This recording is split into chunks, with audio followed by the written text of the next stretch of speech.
I would like to take you away from the world that you are currently living in. And for you, this world might be a good one, or it might not be so good of one. You might work a job that you love, or you might have a 9 to 5 that you hate. Um, and I hope that it isn't so bad, but I want to show you another option, something different. Um, I will not say that this is a long time ago in a galaxy far, far away, but it is certainly the latter. And I take you to the world of Uvala. Uvala is a small blip in our universe, but the inside of it seems so vast, so similar to what we know, but so different at the same time. And if you can, you should imagine a place where nature really did rule. Instead of being reined in by so called intelligent creatures, it was respected by it. They grew along with it instead of over it. Um, from the average person to someone in charge of a village, a department, even the deities all recognize the power and the importance of the natural world around them. Each leaf in Uvala is bright with color, and each flower just smells divine. Their pinks and their purples. There's lots of forest. It's tropical and jam packed with creatures who are overwhelmingly friendly near the cities because of the symbiotic relationship of all things that live and breathe. Um, Vala is so tuned in to this natural world that it has granted them magic, and that magic, that large reliance, that aforementioned symbiosis on druidic power over the course of hundreds and hundreds of years has created a society that functions in a way that is one of a kind. Uh, where there is science, there is the arcane. They're one and the same here. Research does not exist without the help of the world that surrounds you. But what happens when that world betrays you? What happens when that world betrays just one person and things domino right out of hand? Viewers, welcome to Avala and welcome to Dead or Alive. I am thrilled to introduce to you my lovely cast today, my favorite people.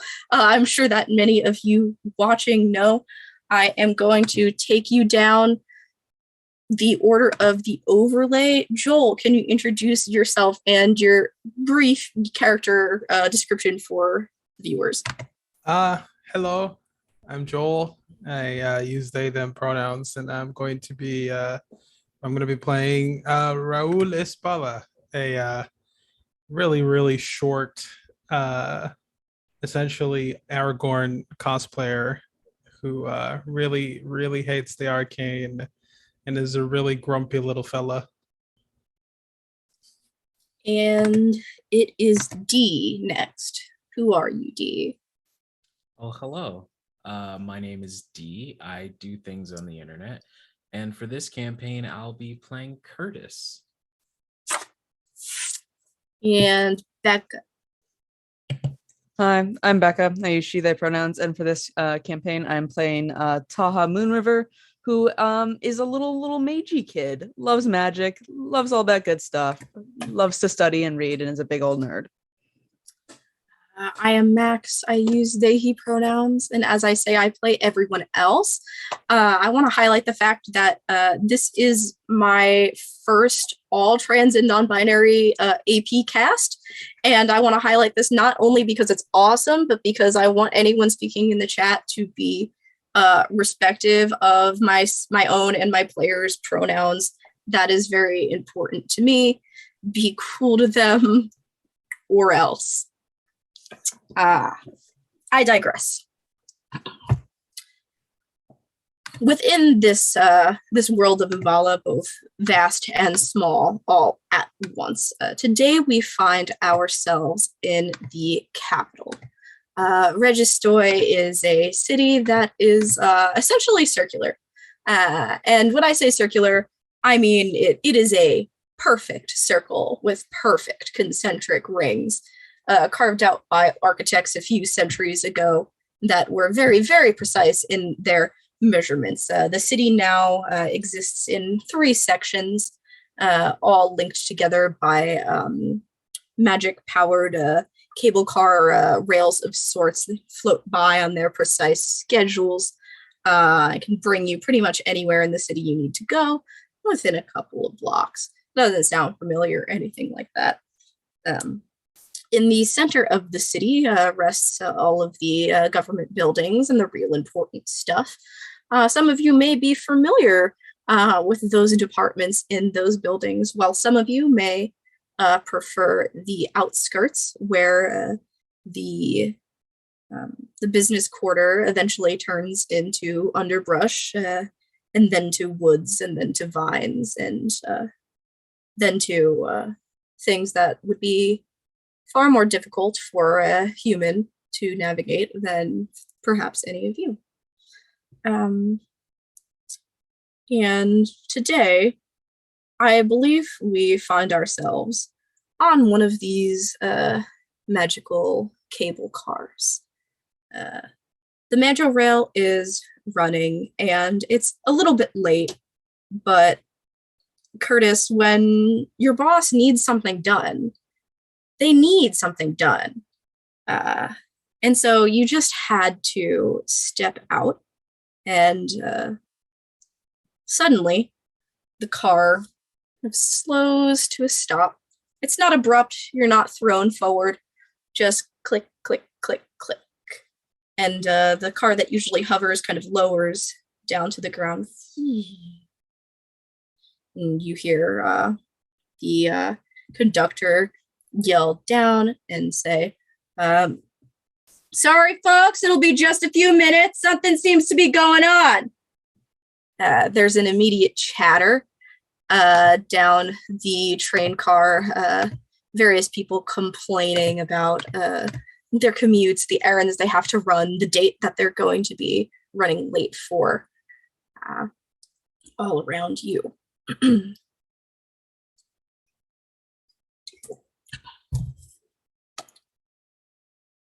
And one man kind of steps forward, more like a fawn than anything else, perhaps horns quite similar to these, and cloven hooves, but dressed casually, where the goat half ends in summer attire. And he loudly announces, as if this is going to stop anything or change anything, well, I'm going to walk if anyone wants to join me. Damn city and my taxes, and grumbling, and this kind of incites a louder chatter among the crowd that causes some people to begin to step off the open car, and some people to take advantage of that by taking seats or occupying more space. What have you? Because you have a delivery.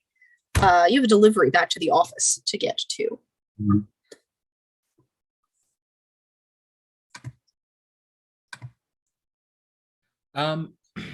I don't think that Curtis is doing anything in particular.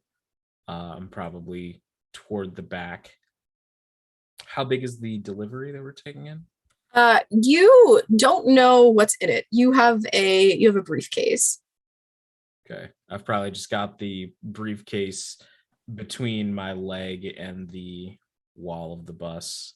Not saying anything, clocking who exactly left, just sipping on what is my third cup of coffee. and just sort of like sighing a little tiredly, but keeping my eyes on the conductor to see if anyone gets too rowdy or anything like that. You clock a few people leaving that might be more eccentric, loud, or generally of interest. There is the fawn that left. There is someone no older than 15 or 16, dressed in what might be her first suit ever. It's very misfitted. It's too hot for the weather, and she checks her watch and looks out, and her watch and looks out, and eventually jumps off to follow as well. And as you are watching this, you start to see something a little more peculiar. And this is something that all three of you can see from different points. And it's probably most prominent for you, Taha, because in the middle of the day, I would presume you are also at work at your job at the Department of Magical Emergencies. If there's one thing that the Department of Magical Emergencies is, it's prepared.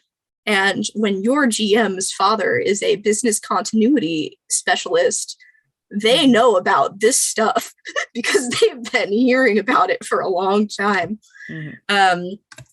So you immediately recognize from your spot in the break room the slight shift in the color of the lighting around you.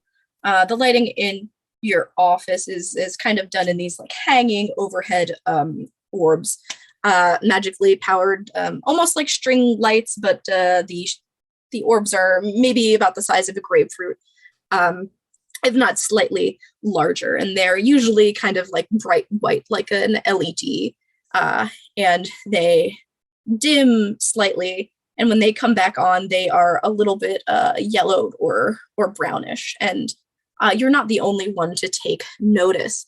One of your coworkers who is currently pouring themselves a glass of water from decanter into a cup for their own lunch, it goes, is it just me, or these the emergency lights? They seem to be. Well, that's no good. I mean, usually not. Yeah, no. I'm sure we'll get an announcement any minute. And they go to tap a comm to talk to somebody, usually something that kind of pops out to make a device for you to speak into and hear out of. Like an old rotary phone almost, if it didn't need attachments. But it doesn't pop out the way that it usually does, and your coworker goes, I'm gonna go see what's up. Yeah, I'm gonna as well. I'm gonna follow them, probably. Okay.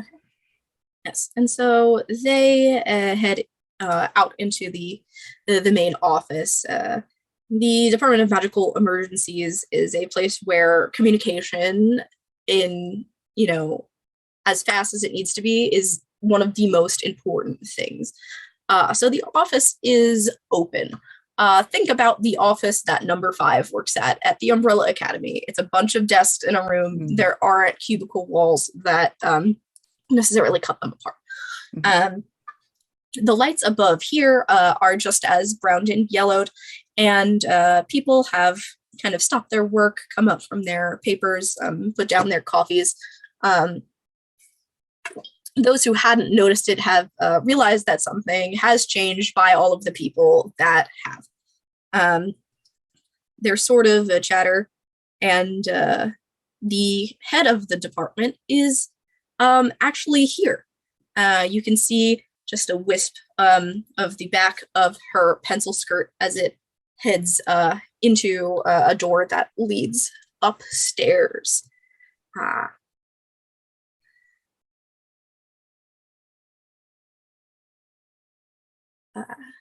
Your coworker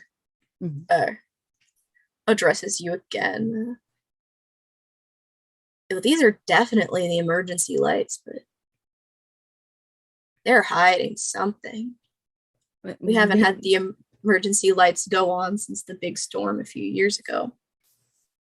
And nothing's been said. No one's like, is like anyone like, is that like anyone like working, like was working like actively on something at their stations that like, does everything look normal at everyone else's station?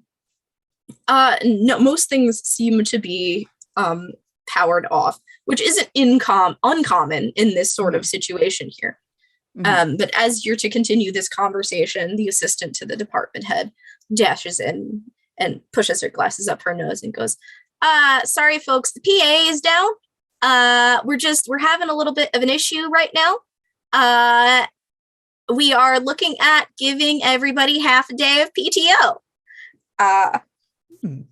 And whatever problem was gracing the office, nobody gives a shit now. Roll. Where do you bide your time midday in the summer?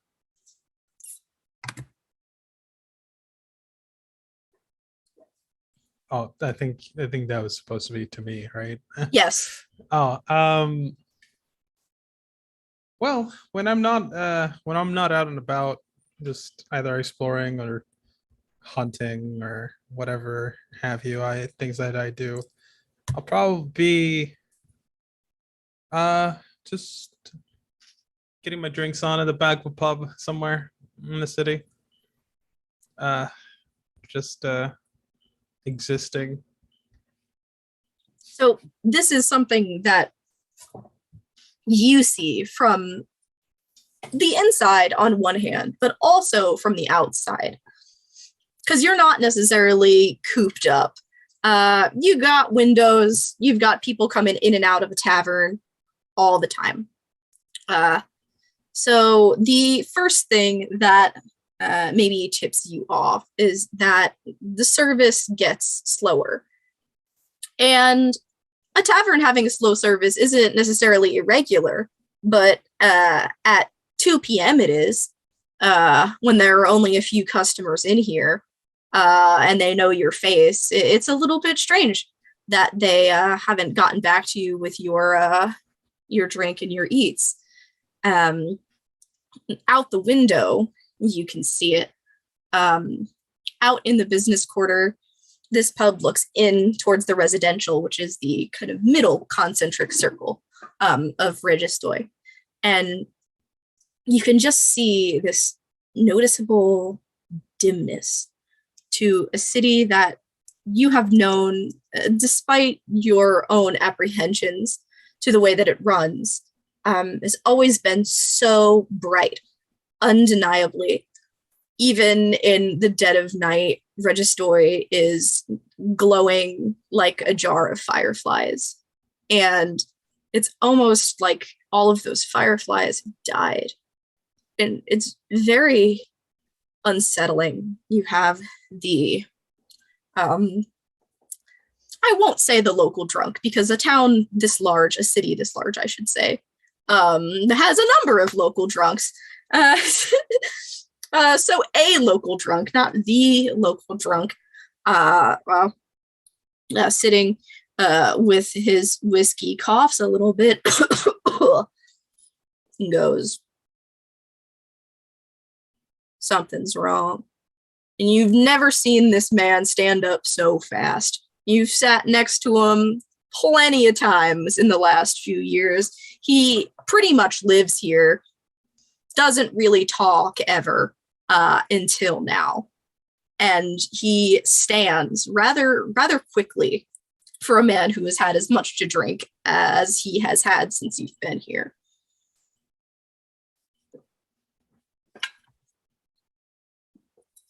You see that? He points into the city. He's not pointing very well. He could be pointing at any number of residential buildings. Yeah. I'll I'll just go outside to see what's going on, probably. Yeah. So this Get a is better the view. place that is you're in the place that is probably the most actively affected by whatever is going on, because your power goes out at your house, and your power goes out at your house. Power goes off at the office, and we all sit and do nothing for a few minutes. But power goes out in all the restaurants and the shops and the laundromat. Not so good.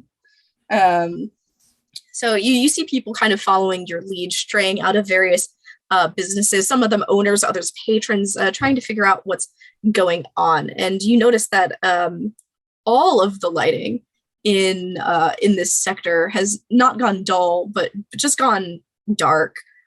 You can see the lights kind of blink out in the tavern. Even the sign that illuminates its front, the Lonely Hawk, sputters and then slowly fades, as if something was like when you drain a pool of water. It seeps away. It doesn't disappear abruptly.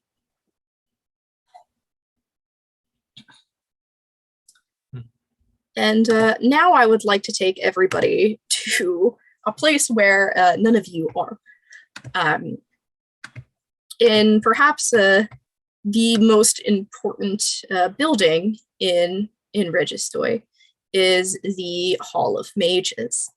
Uvala is ruled by a magocracy, quite literally a group of people of magic representing various groups who make the decisions together. So there is no one singular leader, but 8. And 7 of the archmages of their various specialties are there. And the camera pans as a rather old man, perhaps of some kind of angelic descent, with wings that are withered but still there, hanging from his back. A long, skinny beard is ushered by 2 young attendants in robes into the hall. And when the attendants leave, it's just the 8 of them. 8 faces that anyone in any corner of this world knows. And they're meeting under those dull emergency lights. And one of them steps forward and says, "Well, we gotta do something." A meeting ensues. This is rather chaotic for the Hall of Mages. And it goes about 5 minutes with their curtains open, a small crowd forming outside before they realize what they've done. And then they draw them hastily as the bickering, not quite fighting, continues, though there is definitely disagreement, and it can't be heard, but it can be sensed by the people that caught just the first few minute glimpse of it. And as this happens, news, as it does in Registoy, begins to travel fast. For Curtis, it travels quite literally down the cars of the Majo rail. As you were heading towards the center of the city, the first car caught a glimpse of this and said, "Were those the High Mages fighting?" As it traveled to the second and the third, and down the car until you catch wind of this. Meaning, oh no, your boss is not just occupied, but in a fight with the other High Mages. Not a great time. Taha, it's easy for you to hear about this because gossip travels faster in an office than any other place in the universe.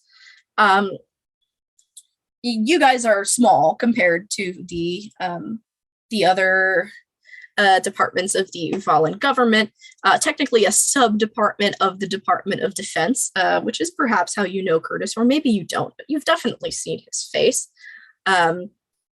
So this comes to you as you overhear the head of your department as she zips around the office, back and forth in this room and that room, when someone brings word to her, she speaks a little too loud in her reaction. She says, "What do you mean they're fighting?" And is instantly bombarded with questions of lingering employees, thus bringing the news to you. Raoul, I'm not sure this news comes to you quite as quickly, as far out in the city as you are. But instead of being preoccupied by such gossip, you are seeing the effects of whatever is going on much more clearly from your standpoint outside. You know how nature behaves because of your love of it. You know how magic behaves because of your hatred of it. And there's like a tingling, like a strange feeling of like success when you see that magic around the most magical place in the world is failing. You know that the Magil rail has stopped working. The orbs that light the street and all the businesses are dim. You can't hear in any place the running of water, other than the very light sound of the brook that babbles into the river that spans the continent outside of town. And you're not the only one who is kind of getting wind of things, but it is very clear to you that you're more keen on the reasoning than everyone else. People know that something's wrong and that things aren't working, but you're the odd person out who is connecting the dots and realizing that the lights are off in the houses and nothing is moving and nothing is flying, and it must be a mass failure.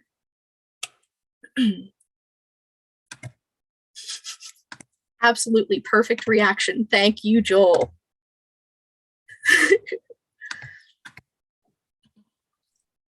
I guess, because I am a nosy motherfucker, I'm gonna just begin to make my way to whatever constitutes a power plant of some sort, or just yeah. So there is definitely a sort of I wouldn't call it a factory. I would say that it is more of a studio, where trained arcanists will concentrate magic into vials, like a battery or orbs for lights, et cetera, to make things have power.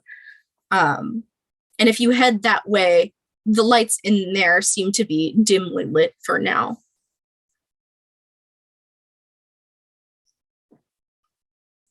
I'll just look in from the outside, because technically I'm just some random dude from the street, so I don't actually have the power to just go inside. So I'll just so I'll see what you see sort of their entrance. It's usually a lobby. There's some displays of their different products. They're a large manufacturer for the city, but still do custom work, et cetera, et cetera. So they have some nice pieces out front, some chairs for waiting, and a front desk that usually has a receptionist. The receptionist, he is currently standing on a chair, trying to look into like a breaker that is up on the wall out of his reach. And he's got like just a wooden ruler, and is kind of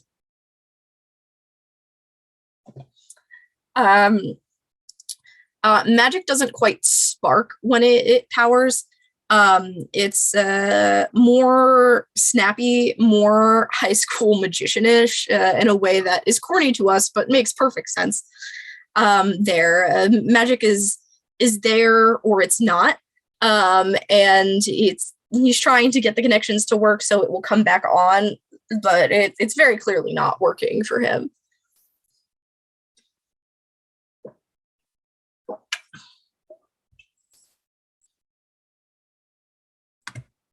Well, I mean, I can't tell the Mage yet. He's probably taller than me, so.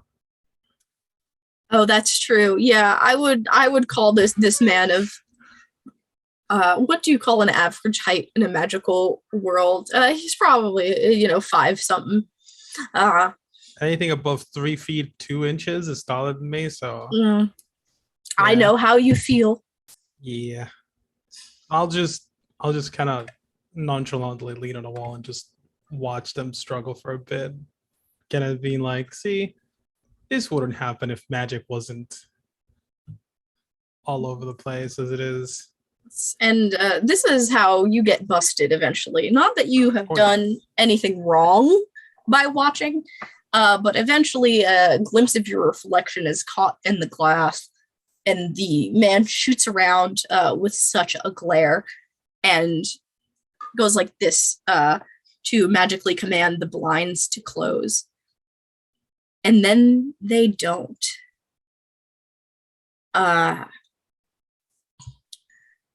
Back at the Department of Magical Emergencies, the head of the department, you know her as a Mrs. Shala. She comes up to you, Taha, still lingering perhaps near your desk and chatting with coworkers, trying to figure out what the hell is this conspiracizing about the High Mages fighting, because that's a really fun thing to talk about for y'all in particular.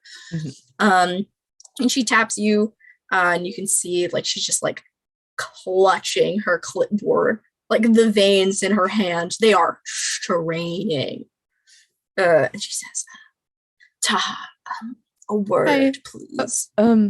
Yeah, of course, ma'am. Yeah, of course. You're not in trouble. HR told me that I should start prefacing these things with "you're not in trouble." Cool.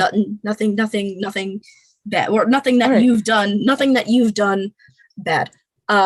So as I'm sure you heard about 10 minutes ago, the High Mages are in an argument. And I am not of qualification to know what this is about, apparently. And she is very annoyed about this. However, one of the mage of the temple's attendants sent note to my attendant, who brought the note to me, requesting your presence in particular. And not you? No. It's happened to me before. Don't be scared. They probably just like need something specific that you know. I don't know your family business, maybe your schooling. Like I said, they haven't told me. They just said that they want you. Okay. So right. I mean, yeah, sure. Like right now. Yes, like right now, and you might want to. And she kind of like makes motions to like fix your collar like correctly. Okay. Yeah, no. Looks great. We're so happy to have you with us, Taha. Good luck. Yeah. Should I? Oh, I let's just start like rifling through my desk for like every notebook that I've ever owned in my entire life. Just start throwing them in a bag, trying to like get all of my shit ready. That's fair. If you are a desk hoarder, people have assigned desks here, so you're welcome to take any and all notes you have from past meetings, past magical emergencies. I'm imagining Taha's desk is just like piles of like files that she's like found and was like, oh, this looks interesting, and then she like hasn't opened, so and she's just like sliding everything that looks mildly important into a bag. When you have ADHD, so do all of your characters. Yeah. Shut up. I also have ADHD. Yeah. Don't worry. Miguel is here. Hi, Miguel. Yeah, but yes. then I will book it. Yeah. You And you try know not the to way. like look at any of my coworkers who are probably all looking at me.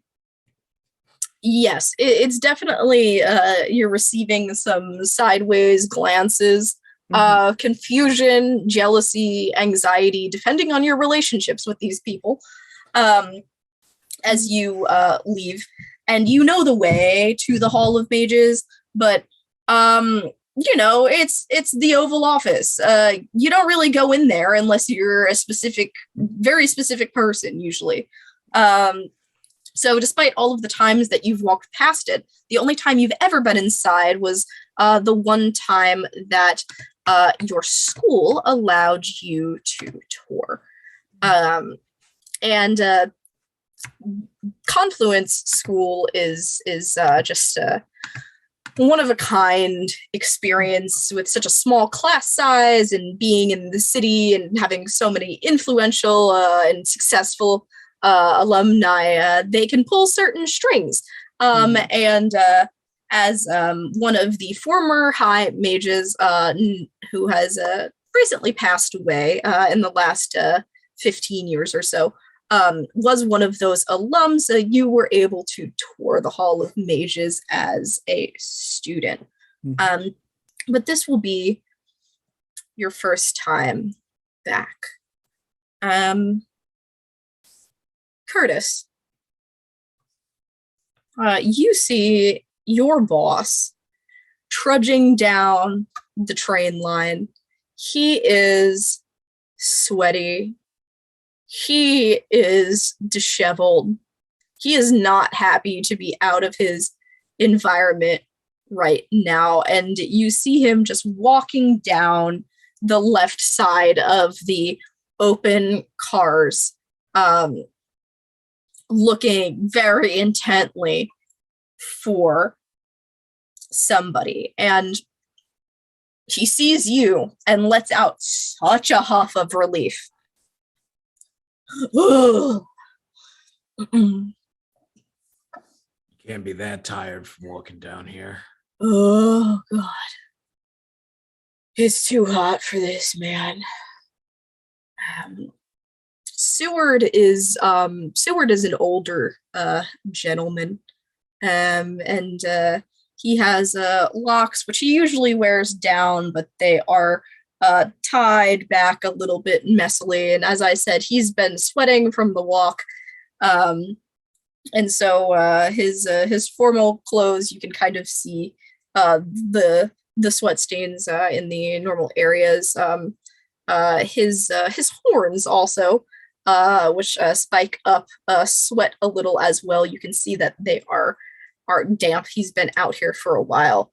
He says, it might not be that far of a walk, the first line, but I didn't know if you were on the east line or the west line.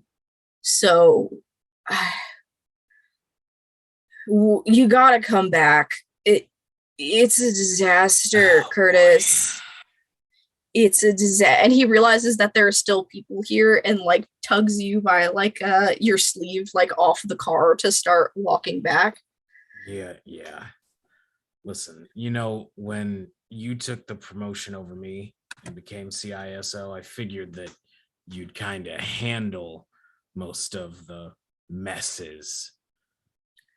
Well, sometimes they need both of us to handle the messes, and if I didn't take the promotion, then you wouldn't have gotten yours over her. So let's not bring that up. Petty shit. All right, asshole. What's going on? Walk and talk. And I'll sort of like start moving with the briefcase. And he looks around, and he goes, so I was outside the hall, right? Mm-hmm. There was a fight at the hall.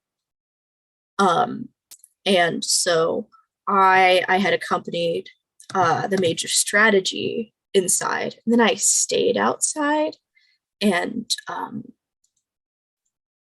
The magic's out? These are words that you have never heard from any person before. What do you mean? Like at the building? Like the system went down, or the protection sigils are out? Like what part of the magic? Mhm. This is a man that you usually know to have pyromancy, that he has a very clear hold of. He uses it as party tricks. He impresses children when they come by the office by making little flame fingers. And he goes, it's out, like, and there's no flame coming from his hand. I'll sort of stand up straight, and I'm wearing this black 3-piece suit with a red tie and white gloves. Okay, Gerard Way, get into it. And I'll just sort of like, I'll loosen the tie ever so slightly, and the hair from the sort of chin strap beard that I have starts to prickle a little bit as the sun reflects off of my bald head through the sunglasses. And I'll look down at my hand and say, Inverto Draconum. And I'll try and summon one of my seeing eyes, just the one that's like over my desk. And nothing happens? Yeah, you got nothing. In Invero Dracarnum. What? That's not how. What? That is why they're fighting. Okay, hold on a second. And I'll pull him further away from the passenger car. So it's like, are you trying to tell me that magic is gone, is off? Like what? I don't understand.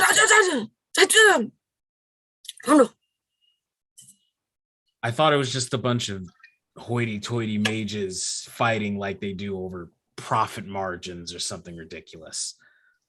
Magic is off. I look around. And nothing is moving. He'll remove the sunglasses, and the eyes are yellow and almost lupine. He'll look, squint at a couple of different places. This doesn't make sense. Is it just? Is it the city? Does someone have like a suppressing ward cast over the city or something? Well, I guess there's no way for us to check. Yeah, that's what. And he goes, you've made it to the door of the building, and he goes to put his hand on a sigil that usually would unlock it with jurisdiction, and it doesn't light up, and he goes, oh, the gods. And he starts padding through his bag for the manual key in case of emergency. And I'll pull out mine, because I actually know where mine is at all times, and unlock the door and push in. That's what we are trying to figure out. I mean, Register has been at peace longer than I've been alive. All of the provinces have ample trade, good connections, entertainment. None of the economists are up in arms. I don't understand how this could be purposeful. I don't. That's why you're here. And he starts making like jazz hands. He's like a little bit crazy, like affectionately. Okay. Calm down. All right. Well, go keep an eye on the mages, see if any updates you can get to them. No, actually, you're going to talk to the mages. I don't want to talk to the mages. My kids are at school, and I need to go get them if the magic isn't working, so you need to talk to the mages. Every time with the goddamn kids card. Get the hell out You of should the way. You should try it sometimes. They're great, except for when they're horrible. And I'll just like angrily, very grumpily trudge off toward the mages. And then I'll stop, down the rest of my coffee, and throw the cup away. Iconic. Raoul, in the past, you have been called upon by people of the town, no one overly important, for your skills. No one understands that jungle like you do, at least not around here. And you've done things for the right price. You've procured potion making ingredients. You've hunted beasts for special celebratory feasts. Identified minor problems with the pollen or this and that, whatever. You know how to figure things out. You've had one or two repeat clients. One of them being this person who makes potions, and they are newer in the game, and they seem to be more understanding of you than most people. And as you are observing outside of the studio that you are, you feel tap tap on your shoulder. I immediately turn around and draw my sword. You draw your sword to nothing, then look and see that they're on the other side of you. Clearly had done a made you look. What do you mean, what? Harold. This person's name to be Grayson.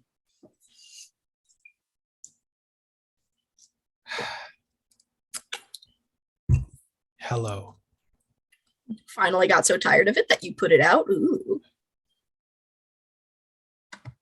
No, I wish I could take credit for this. No, it wasn't me. Oh, wait, it wasn't? No. I seriously thought it was you. My shop's out. I think it's all of them on the street.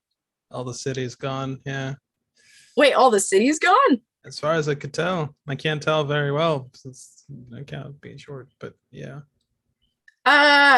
Wait, you want a boost? And they No, kneel. I really don't want you to do that. Okay, that's fair. Yeah. And they kind of lean back against the building and squint and look out, and they go, well, that is my place, and I leave the lights on because the lizards get scared. So you might be on to something.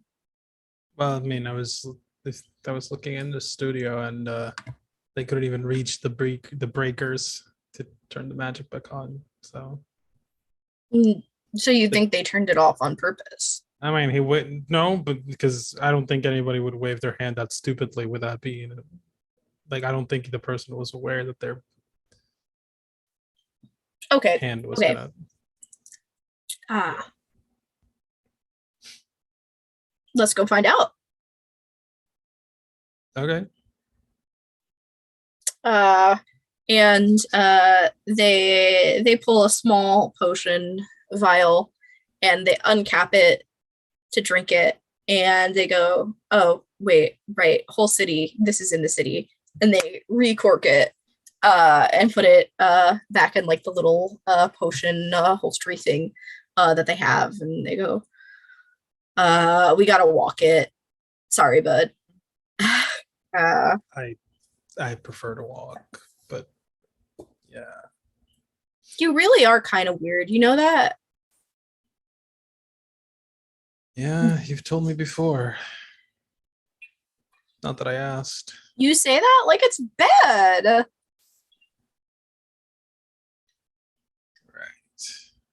Do you mind if we walk in silence there, bud? Are you mocking me? No, I'm just asking you to be quiet. You can take their silence as reluctant agreement. Okay. As you march your way through the circles of the city to the inside. And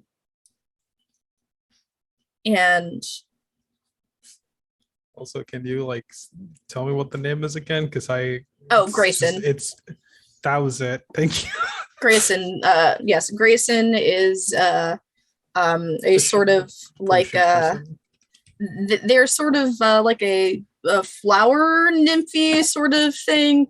Their skin is tinted kind of like an orangey, and their hair grows like very, very curly, and sometimes it grows little orange leaves. And the reason they've been pretty forthright about the reason that they hired you is because of your respect for the jungle, because that means something to them.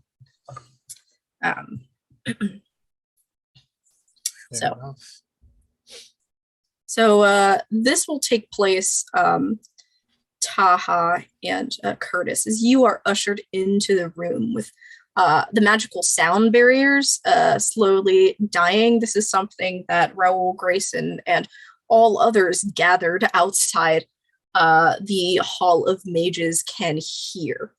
With the curtains currently drawn, you can't quite see it, but people can hear it, and none of them seem to be aware of that. So inside the hall,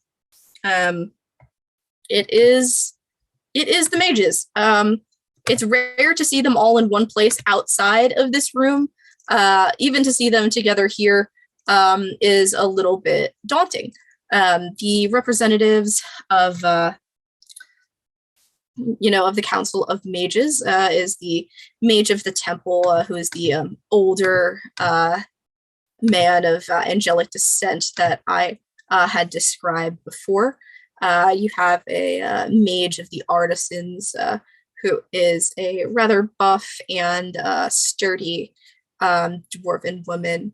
The Mage of the Arts, famously a changeling or shifter, today appearing rather plainly in the midst of a crisis, but still with a kind of a slight golden glow, not like light, but like a lot of makeup, like shimmery, glittery type of glow. That got like way more complicated than I needed.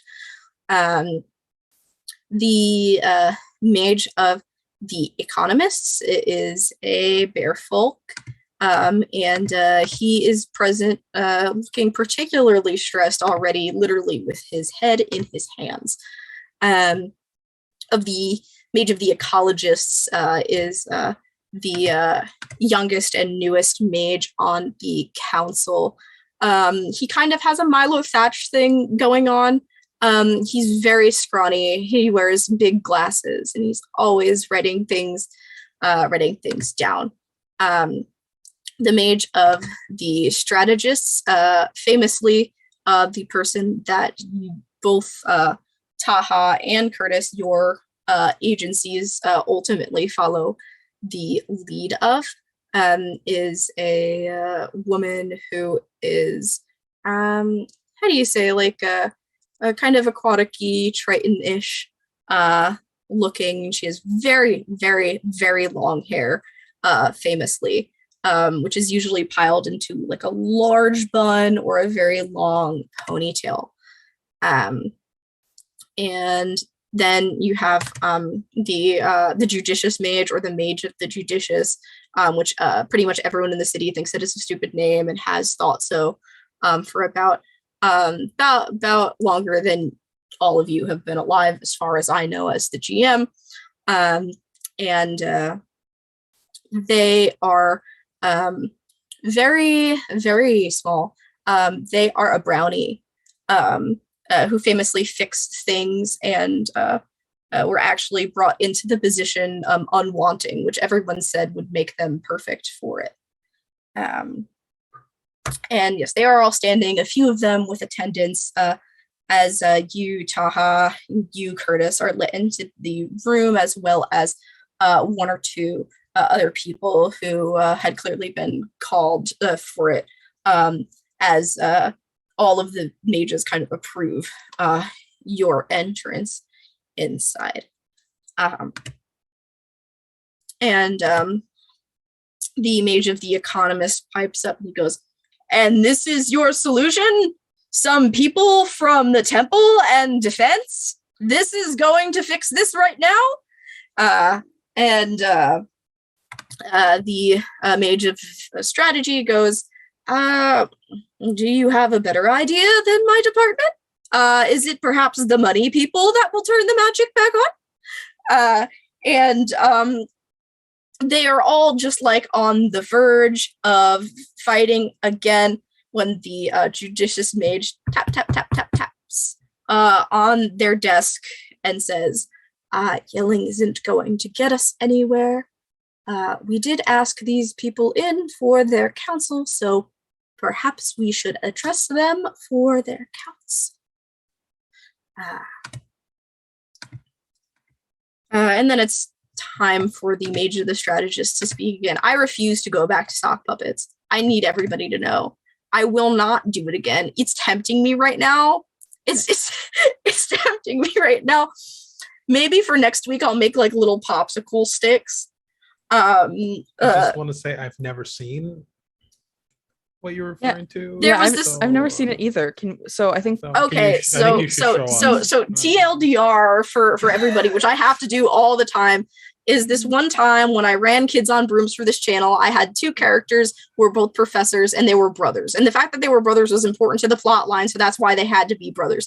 But because they had the same last name and their first name started with the same letter because they were brothers and they were wizards, so their parents did that, like annoying effing wizards, I made two of them, and one of them had a mustache and one of them didn't, and I made them argue because they had to argue for the plot because it was the finale. I digress. The mage of the strategists, Kalara. The mages all mostly go by their first names. It's supposed to be like an eponymous, like, because you are so important, like having like a name and title, like a whole title isn't supposed to be the reason that you do it. And so going by your first name is supposed to like keep you humble in your seat of power, tradition, uvala, blah, blah, blah, blah, blah. So Kalara says, Mixed Moon River, Mr. Walls, I was expecting Seward, but actually it might be better that you are here.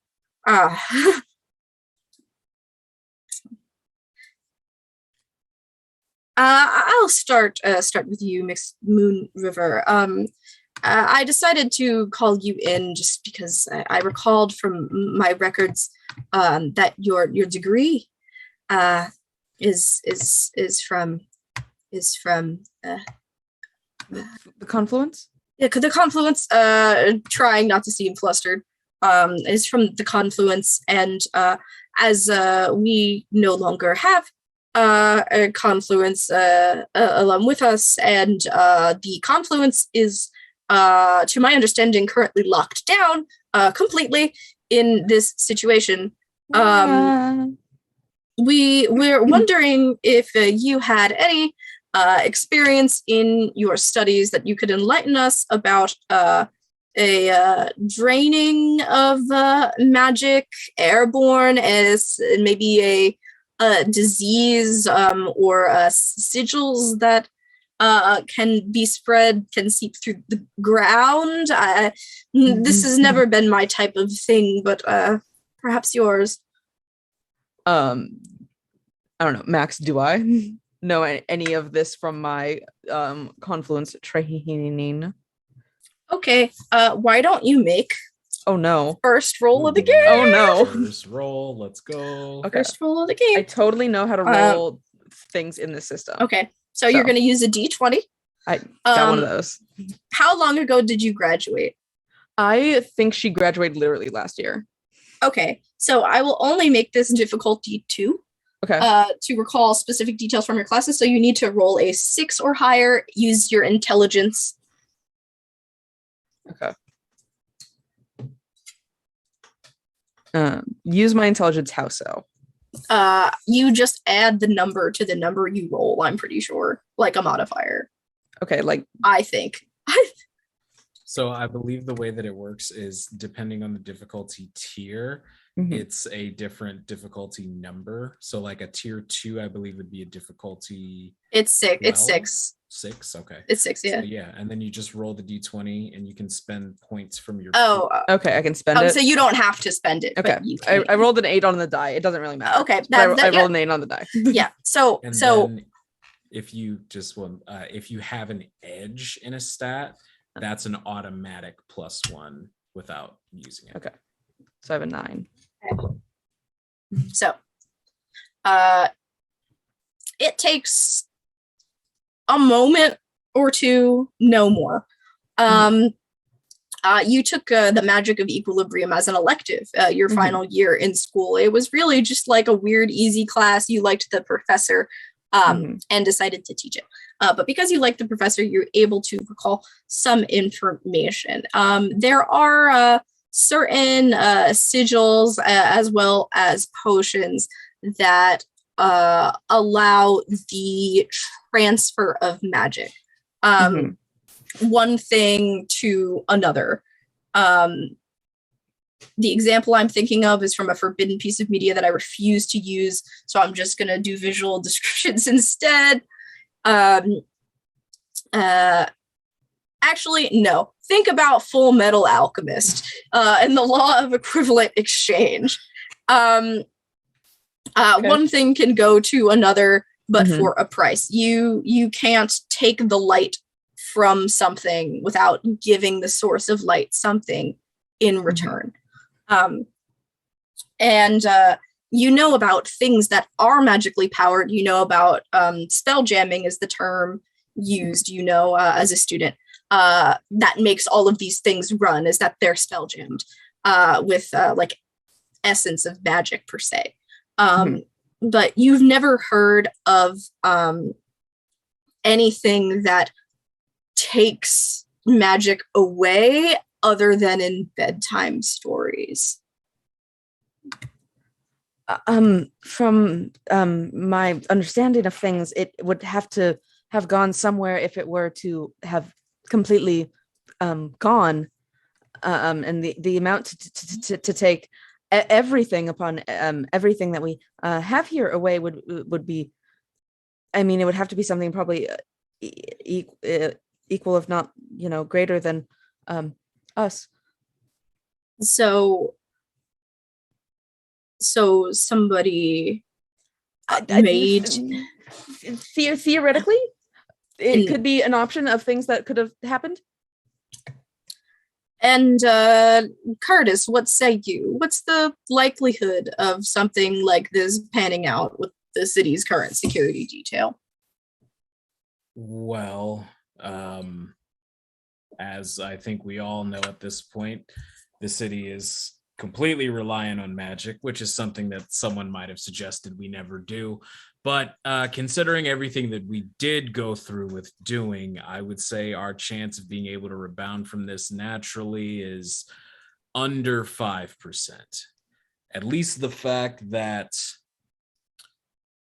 you say that the oh god, Dee's forgetting this place, but Curtis wouldn't. Which one? I got the you. Confluence, was that the Confluence? Yeah. Yes. That's all Becca. That's all Becca. Right. Give credit where credit is due.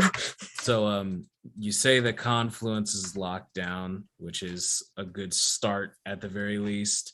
But I think what we need to do is try and keep this as under wraps as we can within the company, as far as anyone in this room's association with why or how it went down, and go from there.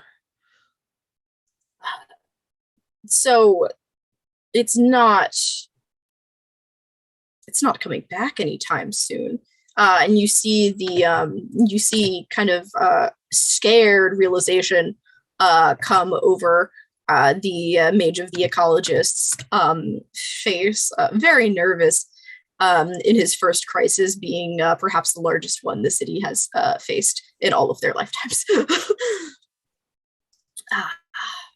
And he starts rocking, roll.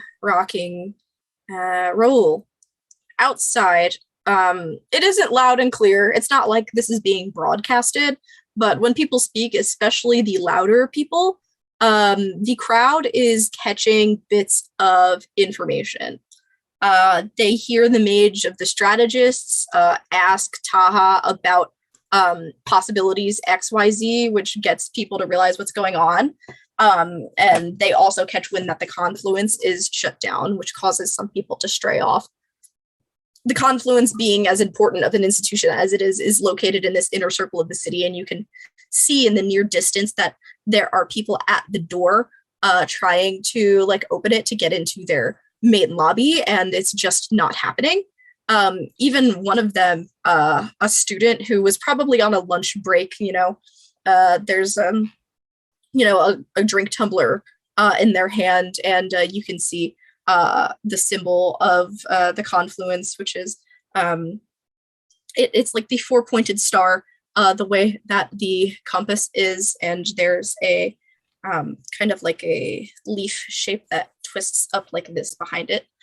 On their t-shirt, you see them take out like a student token, which is on their neck, and press it like onto the door, and it doesn't move. The windows up the building, which is like a tall spire, this main building, are all like shut and like blackout curtained out. Then people hear more things, some bits of what Curtis says, which sparks some infighting within the crowd about the city's reliance on magic. And you are beginning to realize that this might be looking like a riot in the... And let's just, for peace sake, start speaking with our inside voices. Huh? What do you mean our inside voices? The Mage of the Economists says. We're inside, we're using our voices. These are our inside voices. I think you're really used to the sound dampening rooms. You should take a look outside. You see his face drop at a dime, and the Mage of the Temple, knowing internally that people are least likely to get mad at him because he's so effing old, kind of drifts over to the window, pulls the curtain back, and sees all these people fighting. He locks eyes with you, Rule, down there, and you have met this man. Because in an incident that was incredibly insignificant to you, but all meaning to him, you saved his life once. Because when your wings are wet, you can't fly. And it is your natural skills that helped him out of a rut with some rabid animals. And recognition comes over his face, and you see him mouth, "You." He insisted on giving you a great sum of money when you did this. It paid your rent or what have you, your restaurant bills for quite some time. And he goes like this, tells you to come inside, upstairs, and then nods and shuts the curtain before realizes what is going on. I approach. Mm-hmm.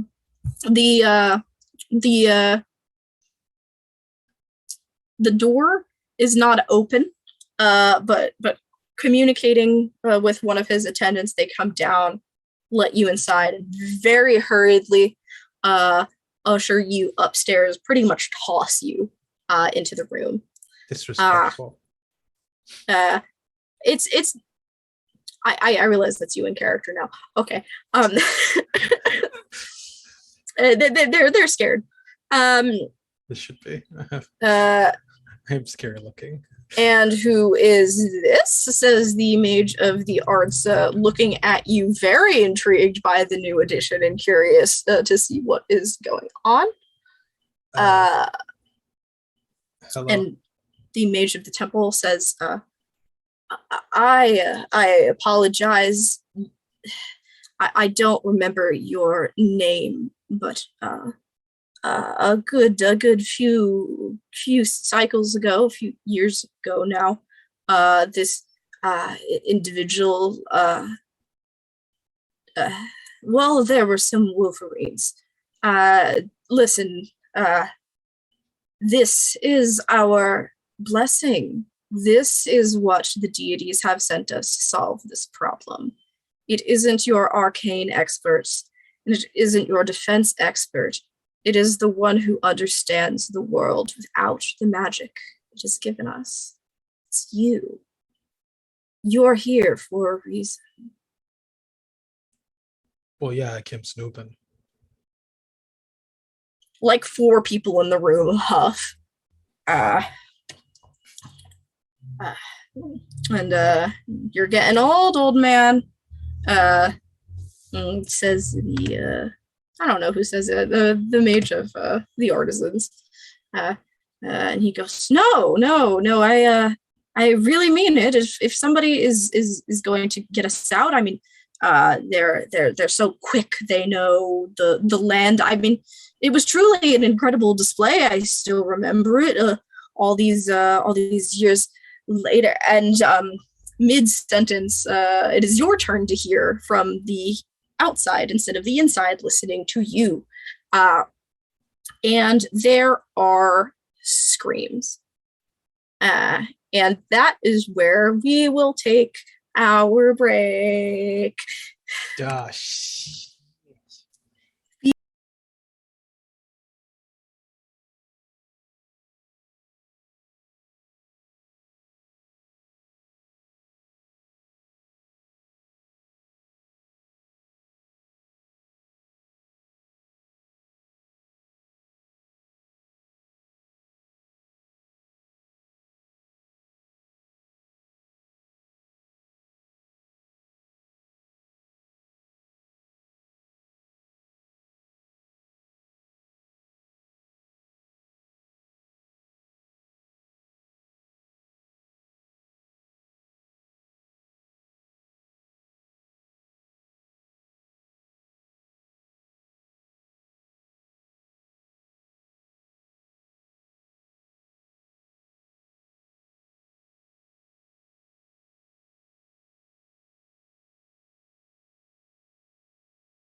Welcome back, everybody. If you were here for the first half, you were welcomed into my weird and magical, lush and green world of Uvala. Now we just have to strike magical off that list for now, as it seems that the magic in the city of Registoy, the capital at least, has gone missing. We have our three heroes, whether they prefer those titles or not, Curtis, Raul, and Taha, in the main room with the Council of Mages, the leadership of this entire world, essentially. And just now, outside, you have heard screams outside the office on the streets. So, are any of you going to jump to look at that? Okay. I am a curious person by nature. And also, I want to give my back to all the mages and all the people. So you push through and you throw the curtain open. And you're unsure of where the panic is coming from at some point. But the eye always seeks the familiar. And it is very easy to spot Grayson's orange head. And you see them rather unsuccessfully fighting someone. Can you roll an intelligence difficulty 3 for me? I'll just roll and tell you what I rolled, okay? That was a 20. Is that a crit? Is that a crit? I hear. Yeah, it's not a crit. It was just 20. All right. So, I will give you some above and beyond. Thank you. I appreciate it. Who did Raul grow up with? Who raised them, if anybody? Probably his mom. Their mom. Yes. So, Raul's mother is a very superstitious woman. You throw salt over your shoulder. It's part of where your hatred of magic comes from, the thought of your mother being plagued with the thought of these things that wouldn't be so much of a problem to her if they didn't have, the supernatural abilities that they had. And you've heard stories of sickness that infects people after they've died, things that come for them. And you start to put all of the pieces together in a way that makes you deeply uneasy. The first thing that you understand is that in Uvala, when people are buried, they are usually buried in the color gold. Gold is supposed to light your way to the afterlife or your next life, depending on what ties you have to specific deities in particular. And you notice that the person that Grayson is fighting is clad in gold robes. The second thing you notice is the paleness of their skin, as you see a hand come out to lash against Grayson's. It's not just I don't get enough vitamin D pale. It's unnatural.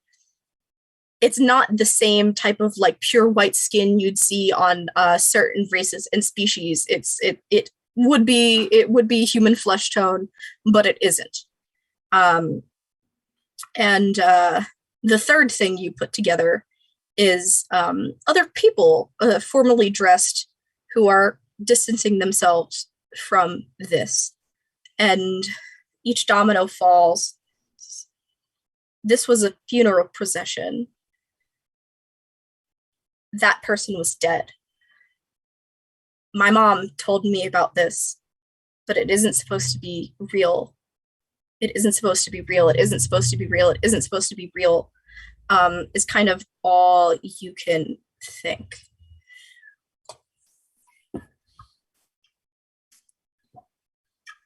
Real shit.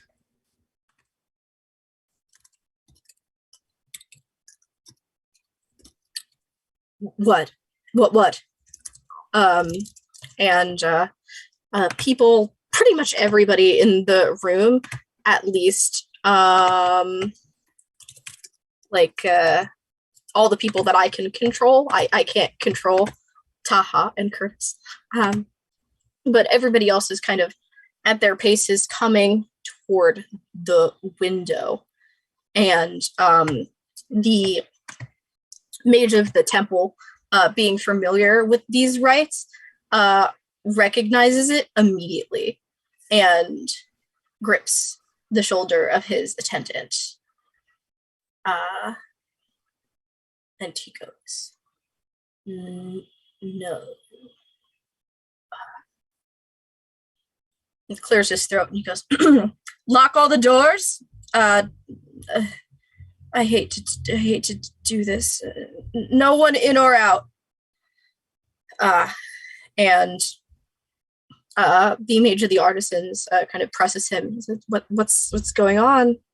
What's going on? Do you know what's going on? And he says, if I told you, you wouldn't believe me. Just know that we're safer in here than we are out there. And he goes to try to shut the curtain again with his hand, just like that other guy tried to do, and it doesn't work. And no one here has ever heard him curse before, but he just lets out a huge F-bomb. Because it's been 300 fucking years, and begins to try to start closing things up manually. Some people help him without question. Other mages and attendants are looking a little bit more skeptical. The Mage of Strategy being one of them, she is actually crouching to the floor, looking beneath the curtain instead of through it to try to not draw attention from anybody outside to watch what's going on. And is Grayson just getting murdered outside?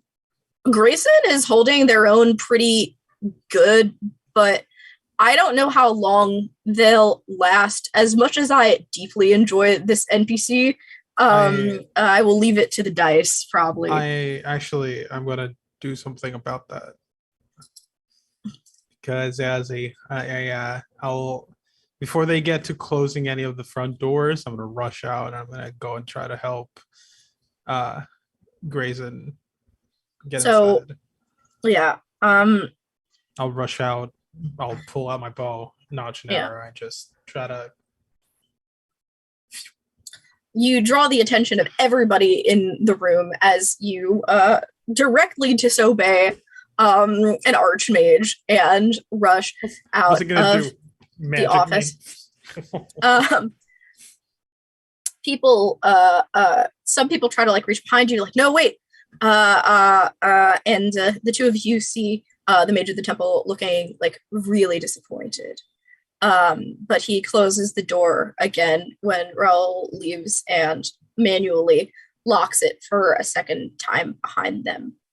And he clicks his tongue and goes back to shutting things down. Raoul, you are going to head outside and you are going to take a bow shot at this undead, correct? Yes, I'm gonna try to get the person off of Grayson. Okay, so I think. Oh, let me get dice. So because this is, I guess, technically what you would call a surprise round, I'm not going to ask for initiative yet, and you won't need it, depending on how well the shot goes. So, see, this is where my unfamiliarity reveals itself. I know a bow would be a medium weapon, most easily. So it will do 4 points of damage if you hit it. I think you just have to roll for the difficulty to hit. Sure. I'm gonna. Oh, actually, just tell me what you roll. Yeah. Oh no, I'll tell you what I'll roll. It's fine. Okay. Oh Yeah. God, that is a 3. Okay, that is lower than what I was looking for, unfortunately. Yes. Even for you. So you string a shot and you shoot it.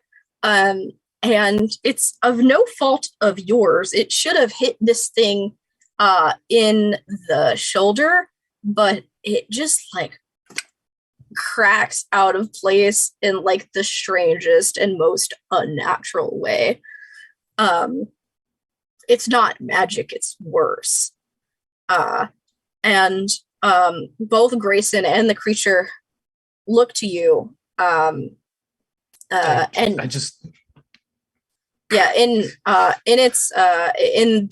undead's kind of distraction, Grayson takes their shoulder bag and whacks.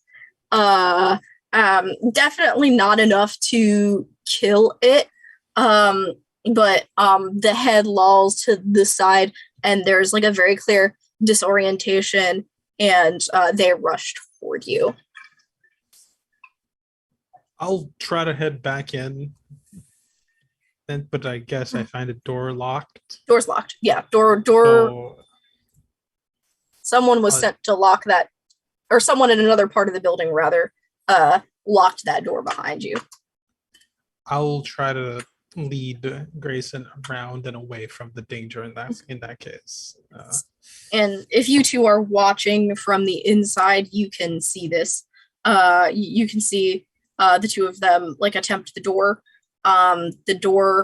not opening, and them kind of slinking past the office and like around the side of the building. I'm just gonna like look between Curtis and Clara. You said yeah. I'm just gonna look between the two of them and then like look back outside and like look. And go ahead.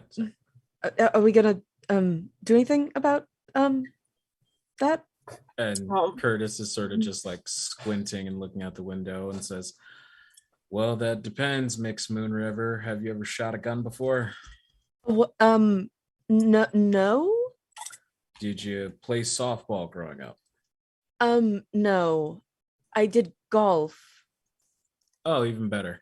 Then you're probably the best person to give this. I fully believe that you're more competent than really every mage here. Okay. And I'll reach like in my back waistband and take out a billy club and hand it to them. And then I will start making my way towards the door that is locked and look at whoever locked it and say, "Get the hell out of my way." And I want to go to my office locker and get my gun. So they are going to put up a fight with you, but sure. Ultimately it kind of ends up being like, if you go out there, you can't come back in here. Well, I can't do my job in here anyway, so move. I'm with you. And Kalara kind of skids to a stop behind you. She has this is a tribute to a character I love dearly. She has a weapon that she almost always carries on her back, even if it's beneath her coat. And it's kind of like a small baton, but it's like spring loaded, so it pops out into a two-sided spear. And she goes, "You're right, I can't do my job in here either." All right, well, okay. Mix Moon River, if anything tries to get in here, make sure it doesn't kill the I'm not science people. Okay. You want me in? Okay, yeah, no, I can. I mean, hold I'd much rather take all the capable people with me if you're up for it. It could get a little rough down there. Uh, I like look at We the sh- other mages. I look at Kalara and I'm just like, we should put it to a vote, she says loudly before you can fumble over yourself. Or not a vote. This isn't really a vote, is it? This is a volunteer network. Who fights with us? And there's some consideration by everybody in the room, some quicker than others. The Mage of the Ecologist says that he is probably better off observing from in here, that he's no help on the battlefield. yeah. The Mage of the Judicious says that with regret, they will have to agree with that statement. You do, however, have the Mage of the Artisans and the Mage of the Arts willing to. Oh, I forgot to introduce the Agriculturalist Mage. That's my bad. I would say the that half of them. So Kalara, who's of the Strategists, the Agriculturists, the Artisans, and the Arts, all the A's, will follow you out with their respective skill sets in belief that they have help and believe that the city needs them. Right. Everybody stay together. You see something, say something. Something grabs you, kill it. And I will look at, I'll sort of like go through my hip holster and pull out the taser that I have that is that I'm actually legally allowed to carry around. I can't just carry around a gun. But will that work without magic? Question. That's why I'm checking it out right now. I'm like looking at it and clicking it. Is it battery powered or magic powered, Gio? Considering batteries are kind of magic here, I would say no go on taser. I will let you get away with gunpowder for guns. In Uvala, guns are, of course, more aptly restricted, only doled out to people who demonstrate aptitude with them, or in the rare case, they are stolen off of dead adventurers. Are rarity, Gotcha. but it still happens. Okay. Yes, there are two types of guns. There is a classic, kind of a classic branch of the tree that works on gunpowder. That's before arcanists really had any interest in creating weaponry, because the focus was so much more on technology that makes like the household life easier, like figuring out irrigation, then plumbing, things akin to electricity, stuff like that, and the other things came afterwards. Later in that cycle came the arcane guns that are powered kind of like a little generator thing and work more like a laser, but I would presume that you probably have one of both at least. So the former will work. Thank you for enduring my lore jump there for just a moment. What I will do in that case then, since I have to get to my locker to get that weapon, I will open the front end of the taser, like the capped part. I'll twist it off with just like the slightest grunt, and then I'll take one of the cartridges and the two metal prongs that are normally in the cartridge, I'll sort of like peel the cartridge back a little bit so that they're out, so that I can use the sharp ends to just jab if need be. That is totally valid and will work. Since there's no risk of me electrocuting myself, I'll do that and then just go, it'll do for now. And I'll keep making my way. Downtown. Not gonna get caught in violations. So follow. Yeah. Do you have anything on deck? I mean, I have a baton that I was handed, and I have my bag full of random shit that I pulled off my desk. So there might be like some good pens in there. All right. You know what? Something is better than nothing. Yeah. I got a stick. Yeah. The mages that accompany you, all of them seem armed to like some degree. Kovala has her spear. The Mage of the Artisans has kind of like a toolkit, and is using a wrench, big old wrench. She has the Mage of Agriculture kind of disappeared for a while, but returned with no, please don't call it that on stream. What is like the little curved one called? Sickle, yes. Has a sickle. It looks like ornamental, but like it might do the job right now. The Mage of the Arts has nothing, but it looks pretty confident. That's just a theater kid. Yeah. So where are you?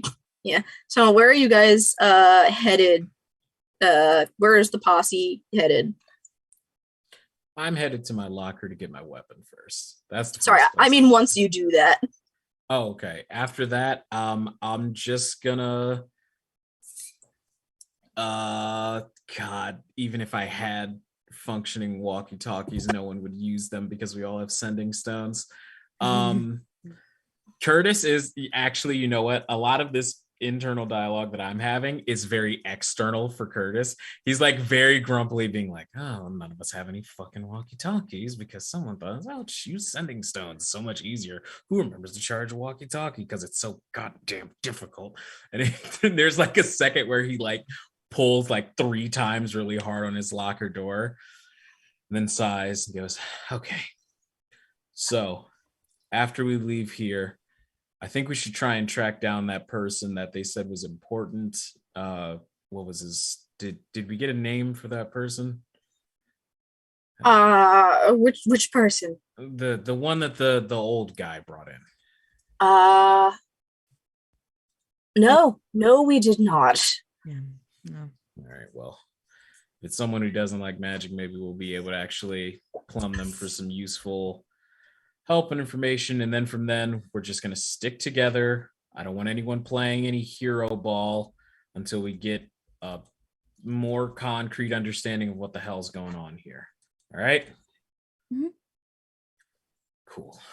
And I will reach into my locker, and with that new information about guns, rather than having a gun, I will pull out this silver and red very ornamentally looking laced spear that comes to a curve at one end. And I'll just give it like 4 or so twirls, sigh, and go, thank God it's Friday, right? And with Curtis, that, I would like to cut to Raoul with Grayson.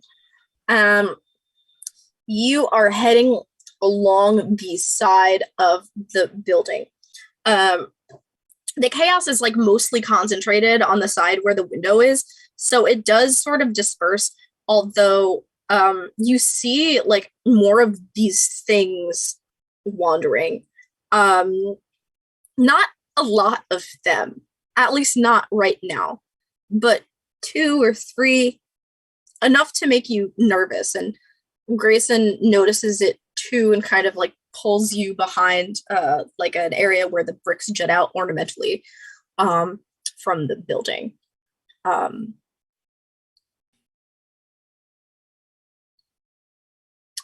don't know how well they can see.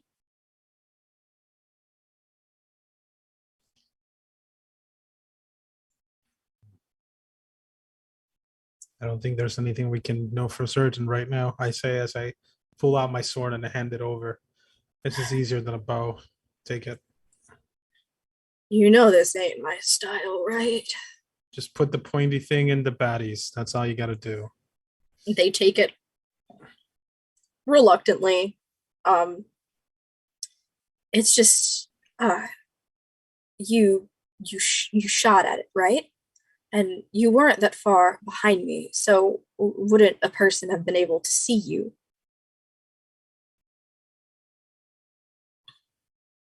You're short, you're not that short. Well, yeah, that's fair.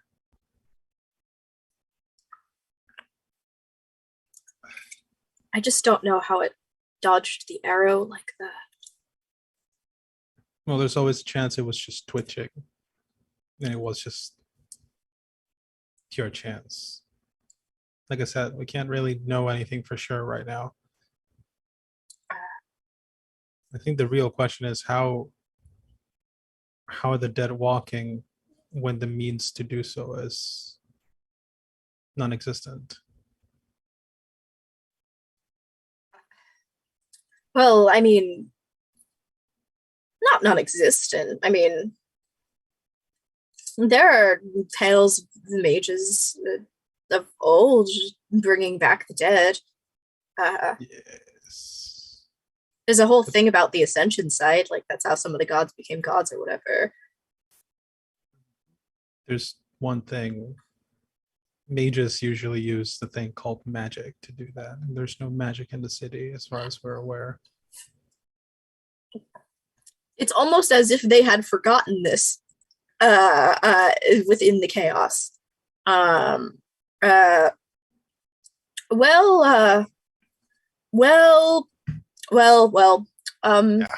well, okay, what if they just have it?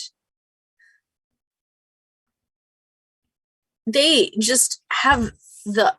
Would you two be quiet? And there is a grip on each of you as you are pulled into a storm cellar for this building. I'm immediately just pulling at my hilt.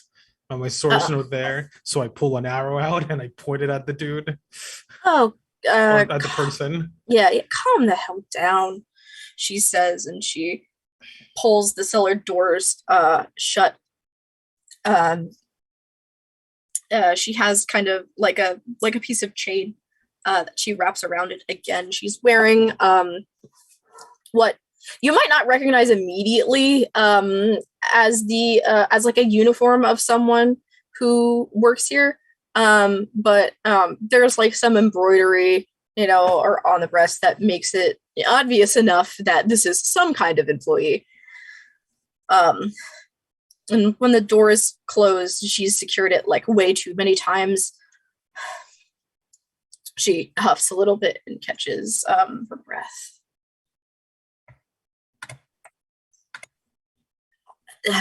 I don't know what's going on up there, but my parents taught me that in a crisis, the loudest get killed. So keep your mouth shut. Go upstairs. Or don't. I don't care as long as you're quiet down here.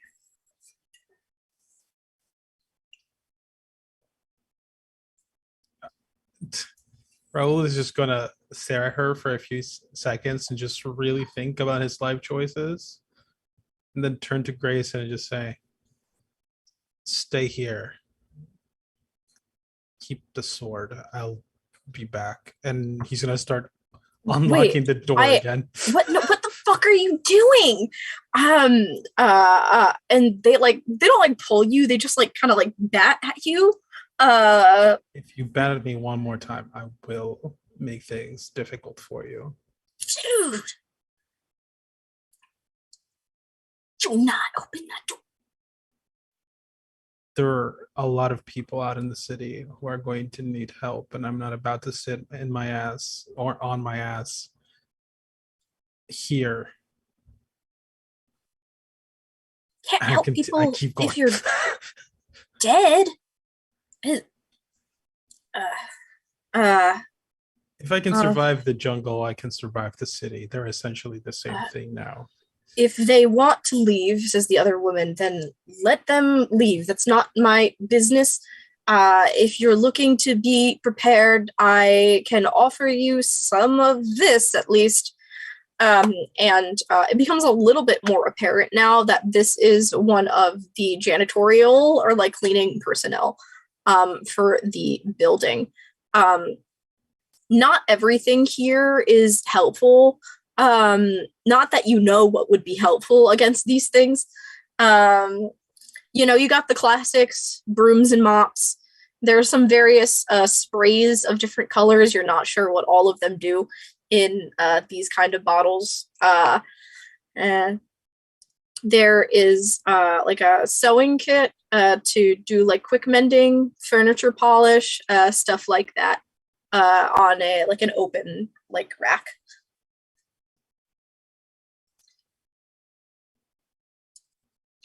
You're offering me cleaning utensils.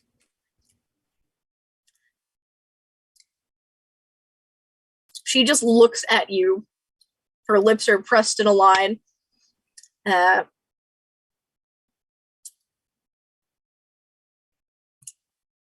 don't know. What else you want me to do?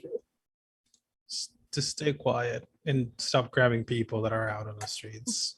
I finish opening the door. I'm about to step on his hand. I say, Grayson, don't lose my sword. Don't get dead. I'm out.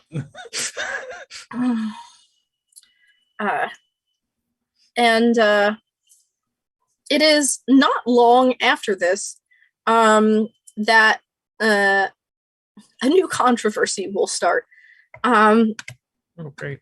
Grayson makes their way through the interior of the building up and eventually bumps into some of the only people that are actually walking around outside their rooms, which would be Curtis, Taha, and company. Oh wait, are they inside the building? Yeah, it was like a storm cellar to the building. I was trying to give you an in. I thought Curtis and Taha and everybody else left the building. Oh, did they? Did they step out already? Because I didn't think that they had. Because well, if I'm still at my weapon locker, then no. If that's yeah, that was my logic. Well, that's fine. We can reconvene once they're outside. It's fine. No, it's okay. It's okay because I have a plan. I have a new plan. Grayson runs into you guys.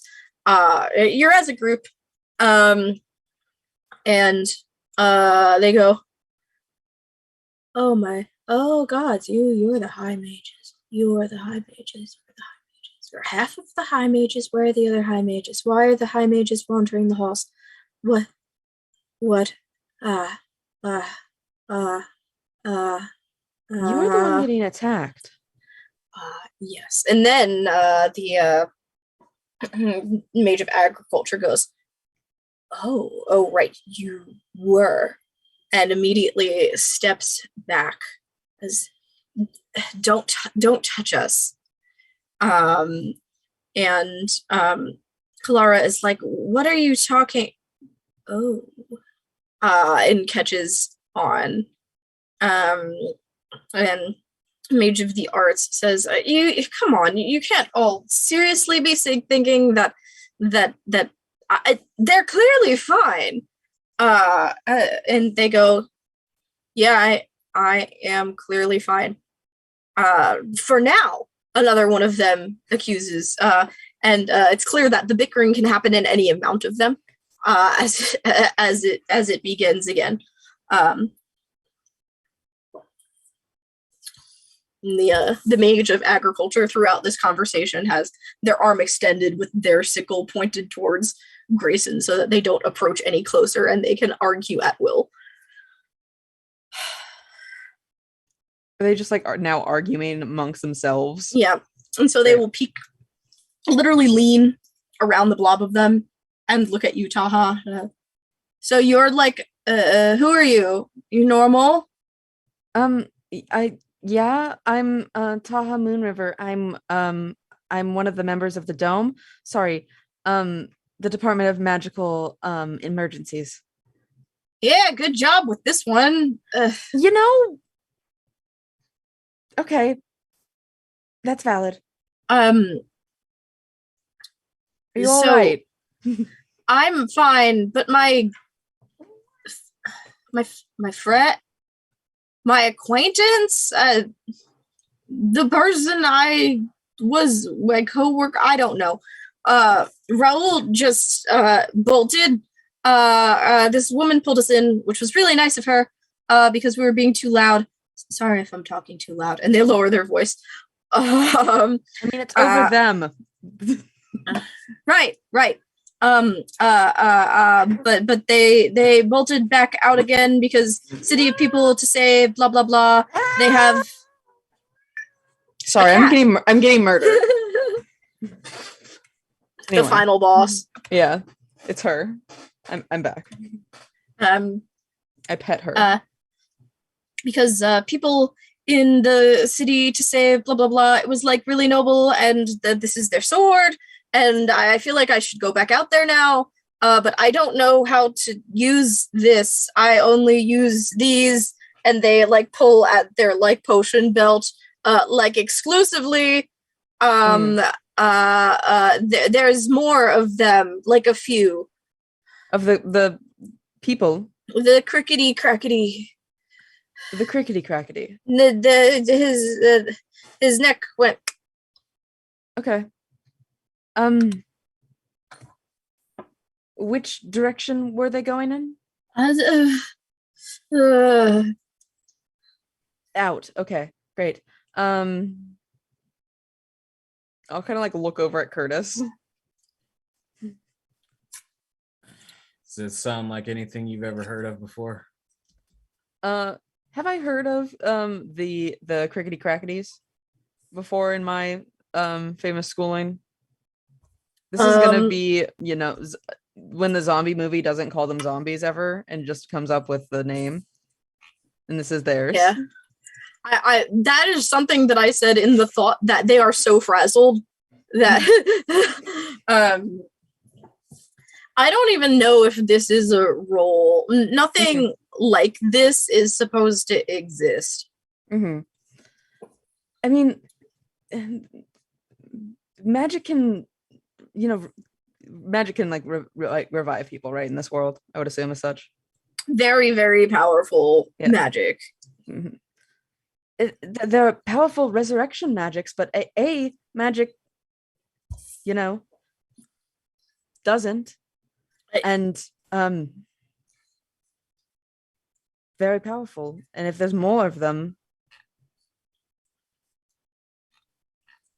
no, I don't know. That was not not helpful. Yeah, I know. Well, I think they're right. Is the thing we can't stay in here. We should get people out of the city, right? And they tried to like pry the archmages back into the conversation. I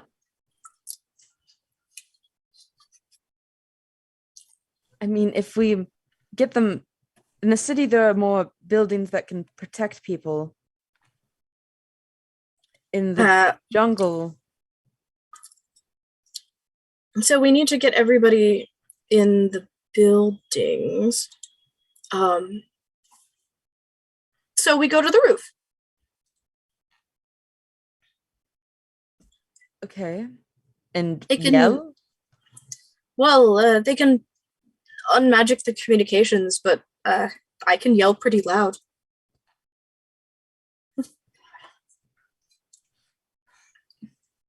I mean, I guess it's as good a start as any. At the very least, we can get everyone in this building under this building's roof and see what the hell's going on from there. We'll have a better vantage point.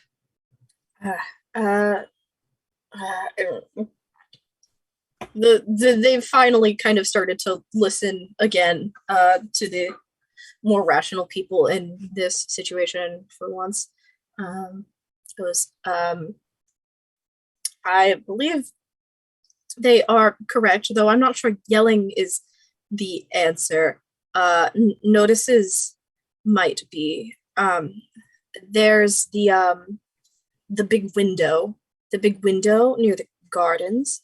If we can get something to like write a warning nice and big, everyone get inside.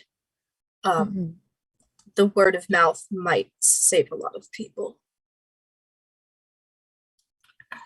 Great. Yeah. Grayson will butt back in. Wait. What about Raoul? Well, how about you all get started on that genius plan, and me and Mix Moon River go find them. Are you and they cut themselves off and they see that you have a gun? Like, okay, cool. Let's go. archmages who I'm hanging out with today, and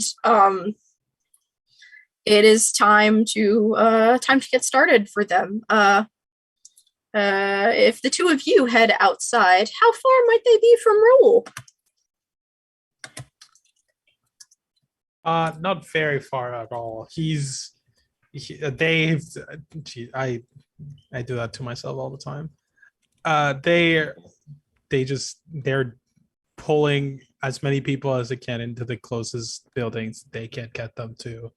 They're just spreading the word, trying to at least not necessarily kill the crickety crackerties or whatever. You can call them the undead. You can just call them the undead. No, that was just it. Committing. Yeah, but you weren't there for that in character dialogue, so you wouldn't know. Out of character, I'm committing to that though. So Joel will actually no longer be joining us. You know what? It's fair. I'll just at the very least I'll try to keep like either incapacitate or hinder their advances, like shooting a leg, cutting an arm off, helping people. First I'll establish that the largest, most available building that like would openly be helping people in the center of the city is probably like the all deity temple, which is like a general place of worship that like they have important rituals for different deities there, but it also exists as a place of worship for people who like travel through the city and like they can't necessarily do their normal stuff because deity worship is like a very, very common practice here with the proven existence of the gods. So it's very big. The architecture is like very distinct with its pillars, easy to see, and you decide to start moving people there when you already see one or two people at like a door and like a window helping people inside. And roll I'm going to have you roll might. So roll a d20 and it's going to be a 2 difficulty. So you need a 6 or... That's a 20.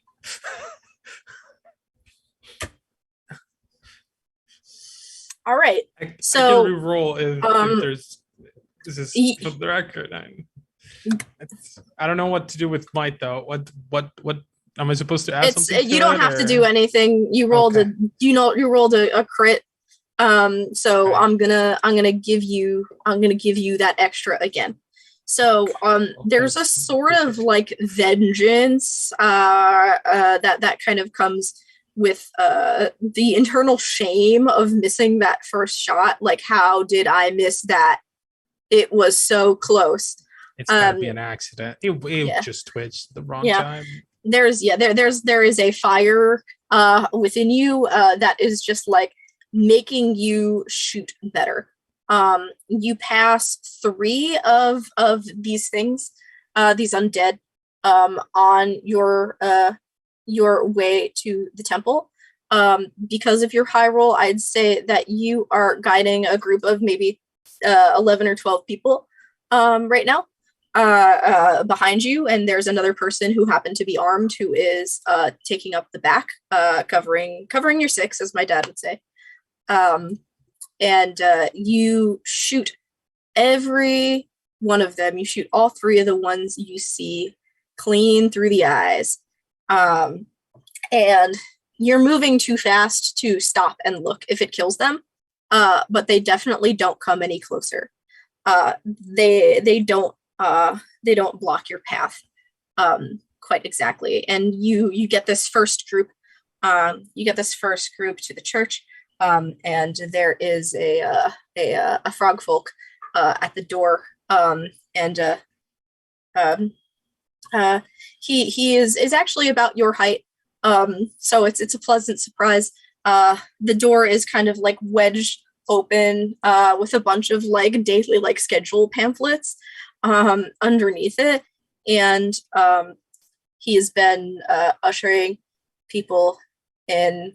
And he looks both very impressed and relieved to see such a large group of people. And he says, by Sirathil's guidance, and hurries to get you all inside. I would say at this point, I would presume that Curtis and Taha are coming out of the building, making their way through town. Like, I think at this point of looking in the obvious places, you would have been able to see, to recognize Raoul's face and Raoul's bow in the midst of this mission. All right, there they are. Wonderful. So you work in Dome, right? Yeah. Okay. I mean, I think I've seen you around. I believe I've seen you as well.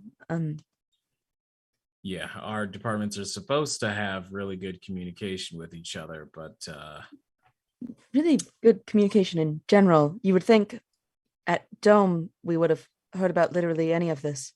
or at my department as well, which Yeah. is a little worrying. And then, an ancient mage just picks some random person off the street and says they're important. So guess it's just a really long day. Yeah. Seems like it. And Probably just gonna get longer. just make our way over to the church that Raoul is being led into. Mm-hmm. Yeah. So, Curtis, you have seen this frog folk before, just in like your general dealings with like, oh, like the temple needs some security for this event today. You've worked with him one or two times. His name is R, like ARR. He is a priest as well, but it's like similar to the mages, where they prefer to go by their last names for the like the humbleness aspect. It's a common thing with leadership in Uvala. And he sees you approaching just as Raoul's group is kind of getting settled, and he's looking back over his shoulder to make sure things are going okay. And then out here, he spots you in like one of the go-betweens and goes, Mr. Walls, and waves at you. I'll saunter over and put the spear into its back holster, put away my very broken taser gun, and say, "You got a lot of refugees in there, R?" I believe we've got over 100 people now. It's just a little old me and Janine at the window. It's a relief to see you. And you as well. I know I've seen you around at the market. I'm sorry. Taha, by Sirathil's guidance. Well, I'll tell you what, priest. I'm going to start taking a look around, make sure everything's secure around here. And also I'm going to talk to that person that just led that group of people into here. You just go do your thing, keep people calm, give prayers to people who need it, anything like that. And just sit tight, all right? Right. Do you know what's happening? Do you know what's going on? I can't. I was attempting to use like a calming spell for this child inside, and it just wasn't working. I've got a couple of ideas. All I'm going to ask is just keep calm and tell anyone who has similar questions to hold tight until you know more. Mm-hmm. Thank you. And I'll saunter past. I'll kind of, scurry. That office scurry when you've got somewhere to go. Oh yeah. Did that one today a few times. Yeah. So relatable, bestie. All right. So Raoul, what are you doing? Are you gearing up to go back out? Are you talking to people that you brought in? I am making sure that whoever I brought in is safe and sound. And I'm also low-key barking orders at whoever is listening to barricade windows and any other door out, Okay, or at least great. secure them. So that's exactly where y'all would find Raoul then, is checking all of the locks on the windows. Some of them are stained glass, so it's like kind of a pain in the ass. They have like a few mechanisms, and they're like real like guarded. It's hard to get to them, so it's taken them a little while. So that is where you would see them within the temple. Make sure to make space for all the people that are coming in. Pews are great for sitting, but not for sleeping. We don't know how long we'll be in here. Hey, excuse me. Hmm. My name's Curtis Walls. I'm with the Department of Security Protection and Expertise. Just had a couple of questions that I wanted to shoot your way, if you don't mind. Shoot away. So that old man that called you up into the building earlier, do you know him? But as much as two strange animals know each other passing by in the woods. Why? Right. I helped them once. Wondering why all the mages that I'm running into today are being so cryptic and scattered. They tend to at least pretend to be more put together than this, but I guess with everything that's going on, and I'll specifically wait to see how Raul reacts to me saying, with everything that's been going on, to see if they've put together that magic is gone. What they're gonna just nod and say, well, when you make magic your spine and it gets ripped out, it tends to leave them wobbling.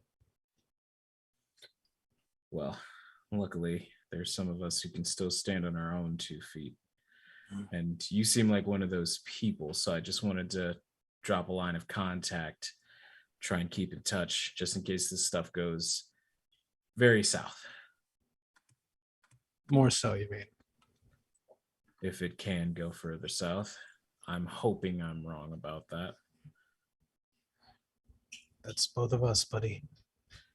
This is Mixed Ta Moon River. They're with the Department of Magical Emergencies.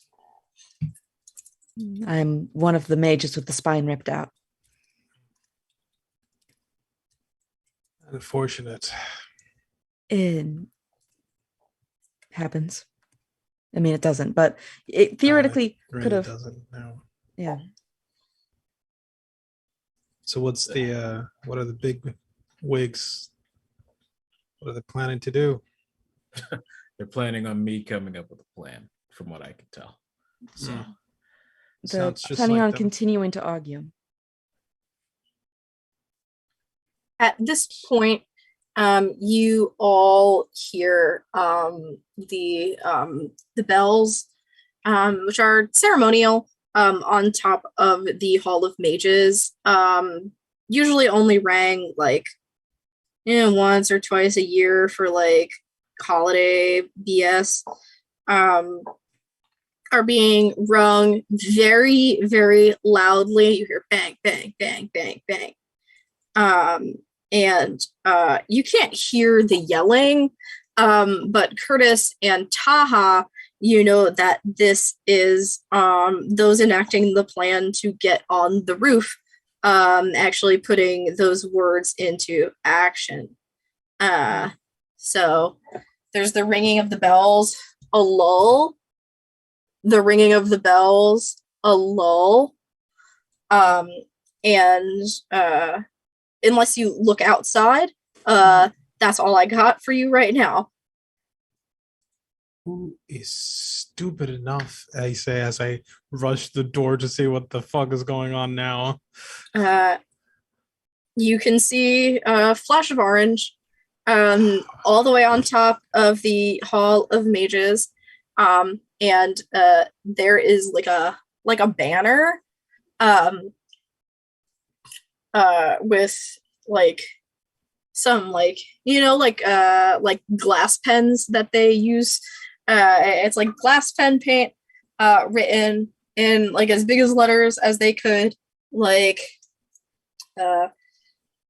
get inside, lock your doors, kind of being like draped over the side of the building. And Grayson is, you can't hear them all the way from here, but you assume that they are yelling something to that effect, telling everybody to get inside as quickly as possible.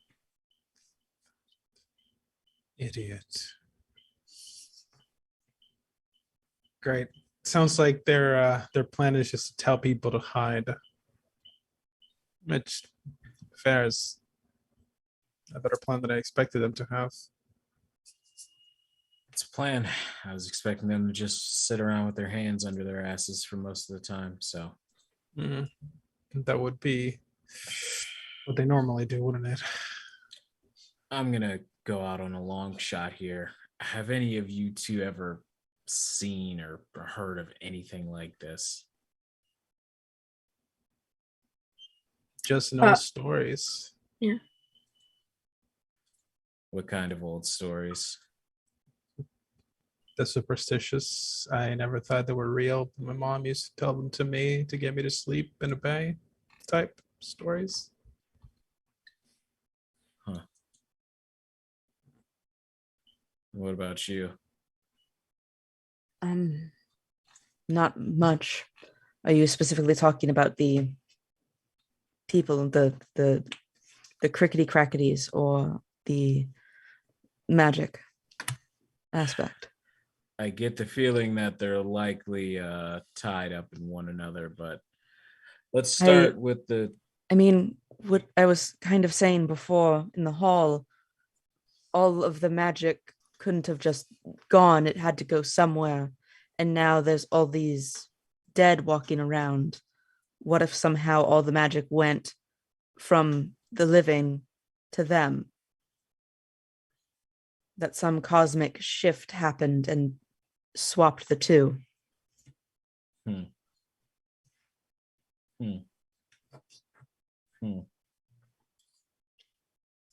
This is annoying. I haven't had enough coffee for this.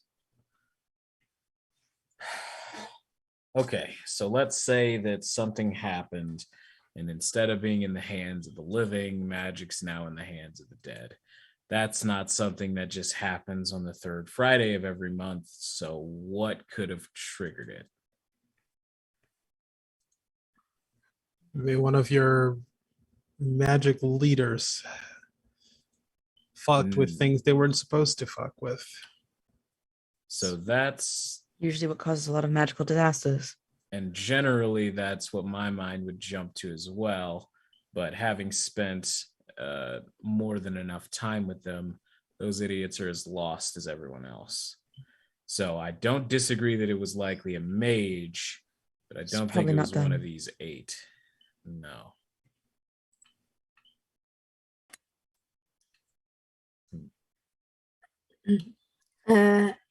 At this point, you see the priest are coming over to you. He's doing the reserved person who is worried and trying not to show it walk, where like their hands are folded like this and they're like leaning forward slightly and scurrying very quickly. Mr. Walls, I'm sorry to bother you, but something's happening outside. And as he says that, I want to look in that direction, and Taha and Raul, you see the hairs on my arms and upper neck sort of stand on end, and the eyes glint for a second, and I want to use my danger sense. Okay. Just to like unnaturally focus my senses in on perceived danger in that direction. That's essentially what it does. I also have to spend a speed point to do it. Okay. How much information am I supposed to give you here?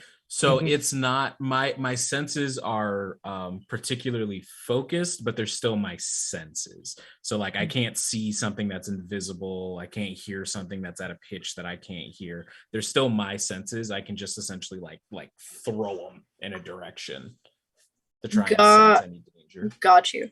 So in that direction, there's a clear sense of safety at first, but then as this like kind of like wave of feeling passes the temple, it like creeps across the ground, and like even like the ground itself, like the like bioorganisms that live within like the earth that you walk on feel unsettled and confused, and then as you reach further, the wave hits this very clear danger, and you have never felt this feeling before, and that's how you know that it's these creatures. I will draw my spear and sort of twirl it in my fingers and say, "So Taha, how good were you at golf?" I did get a letter in it. Okay. And I'll start walking toward the where I projected my sense, sort of spear at one hand, just like slowly walking. Okay, so you make your way out of the area that you're the nook that you're standing in, back toward the entrance, and you look out that open window, and you see approaching a group. And Raoul, especially because you noted this earlier, there's maybe 2 bodies wearing gold in there, but the rest of them, they look familiar. They look like people you would see on the street, in the market, getting a drink, studying at a library, just passing by, ordinary bags hanging from their shoulders, and boots on their feet. They don't look pale like they're dead, but they're moving like it. And they don't seem to be stopping. And with that dramatic line, I think I will end tonight's episode. Oh boy. Ooh boy. All right, guys. Kids. Not where I thought the first episode would end, but definitely fun. Let's no, I love it. I completely misunderstood where everything was happening during when I got dragged into the building, but that's okay. You keep me on my toes. Let's do reverse order. Becca. Oh no. Reverse order would be starting with you. But then how do I direct everybody? Okay, fine. Hi, I'm Becca. You can find me most places that I need to be found as Cool Armadillo, either with a 0 at the final O or not. As for other places you can find me, on Saturdays, you can find me in 2 different places. You can find me, one, on any of your favorite podcast streaming apps for my podcast, Unlikely Adventurers, where me and my co-host, Macy, shotgun a beer and see how long it takes me to drink it to see if it counts as a healing potion. That's what we did. Or you can find me on my friend Nate's channel, twitch.tv/GameraZillaKong for Shadows of Sharn, where I play Galen Law Morales, an aspiring detective in Eberron. And that's at 7 p.m. Eastern Standard Time, 4 p.m. Pacific. All right, then I think we have D. D, what are you doing? Oh my goodness, that's me. Hello, my lovely cheech. Pick up. Hello, my lovely children of the dark. My name is D. I am a voice actor, streamer, musician, and I cause trouble on the internet. You can follow me on Twitter at It's the Riddler.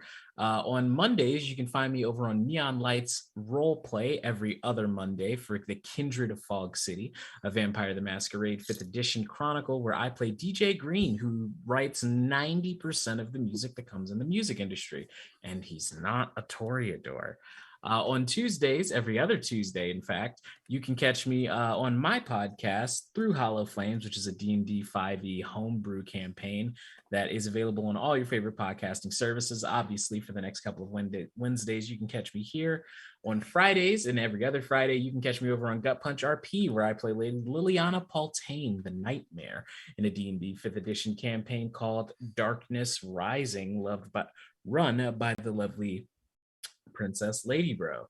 On Saturdays, you can catch me over on my channel, twitch.tv/It's the Riddler, occasionally when I have time in my life to do a couple of streams, and you can torture me and make me eat hot things. I am still the reigning and retaining TTRPG Universal Champion. And if you want to take this belt off me so I finally shut up about it, you should probably follow me on Twitter so you can finally figure out how. We've been trying for literally almost a year. Almost a year I've been trying to figure this out. It's true. Joel, take it away. See, I don't like following D because that is so perfect, and I'm going to not be like that. So hello, I'm Joel. I'm generally on the internet as you can find me everywhere as Sidak Shadow, as I said. It'll be in the chat at some point. It's fine.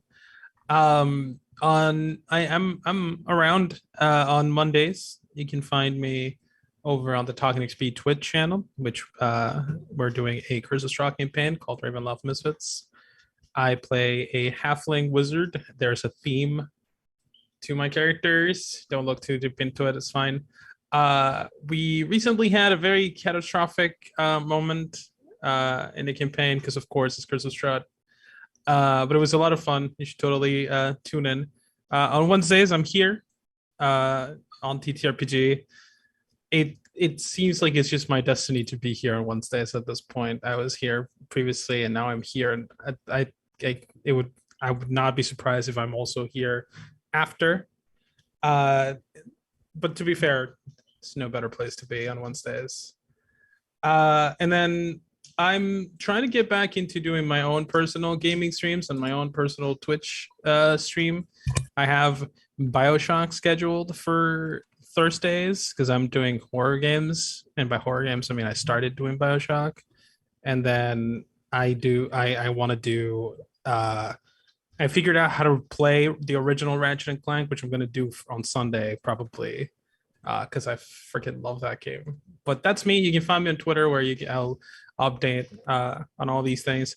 And you can also find out how my mom's first ever foray into TTRPGs at almost 60 years old is going. We're going to be doing her Hero Forge character soon. As super exciting. That's all of me. I am Max. You can find me anywhere that I want you to find me on the internet at Arcane Goth. If you're over 18 and never want to see me the same way again, you can follow me at Rook After Dark. It's just stuff that I write. You definitely won't see me the same way again, though. This is the only stream I have right now, so you can catch me here until mid-August with these lovely folks and maybe a few guests. While we're doing this, I meant to do it in the beginning, but I wanted to thank Chris, or Omni, who is Omnis_X on Twitter, who is a cool dude, and he let me talk out the plot of this with him, and it wouldn't be nearly as cool without his guidance. If you're casting things, I definitely have room for another thing or two, so please hit me up. And that is all. Thank you for coming. Don't get undeaded. Don't get deaded or undeaded. Good night. Crickety crackety.